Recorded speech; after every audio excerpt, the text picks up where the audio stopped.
Juve çfarë gatuat për tavolinën e vitit të ri? Neve si shikoni lakrorin të cilin na e përgatiti mami, edhe neve përgatitëm vetëm disa sallatra, që të mos thoni që s'bëm edhe neve asgjë. E morëm lakrorin pastaja, e vendosëm në furrë të ngrohej një çikë, mirë që nuk e dogjëm, edhe ta servirim në tavolinë. Po, me gjithë tepsi e servirim. Mos thoni tani që vendosë tepsinë mbi tavolinë, kështu e ka lezetin viti i ri. Vetëm që neve e përgatitim në këtë mënyrë se duhet që ta ndajmë edhe pastaja të shikojmë se kush do t'i bjerë leka, se kjo është e gjithë shija e vitit të ri. Kush do fitoj lekën? Te ju, familja juaj, kush e fitoj? Në qoftë e keni këtë si traditë, neve e kemi si traditë.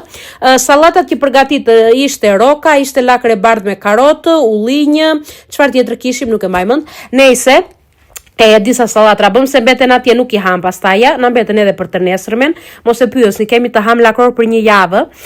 Kush do hajë, fëmijët apo neve? Lereni, mos e pyesni fare.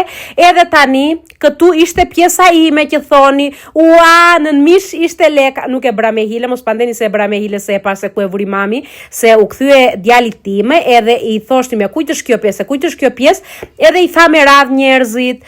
Edhe i ra mamit leka, po që bëra unë si mama e mirë që jam, e mora e fsheva tek pjesa e djalit, që të mendon se i ra ati leka se gëzoj, dhe neve kur ishim fëmijë kështu na e bënin prindrit ose gjyshja, e menin e vinin të copa ton që të gëzoheshim si fëmijë që ishim. Edhe unë i thash që e fitoi djali, por në të vërtet e fitoi mama e djalit. Tani kishim edhe Vasilopita që ka edhe kjo lekë që e blem këtu në Greqi. Këtu kujt mendoni se i ra leka? Jo më thoni tani. Këtu hapëm edhe shampanjën për vitin e ri, gëzuar njerëz e për shumë vjetë, shëndet e mbarësi në familje tuaja, e prem edhe këtë, edhe më ra prap mua.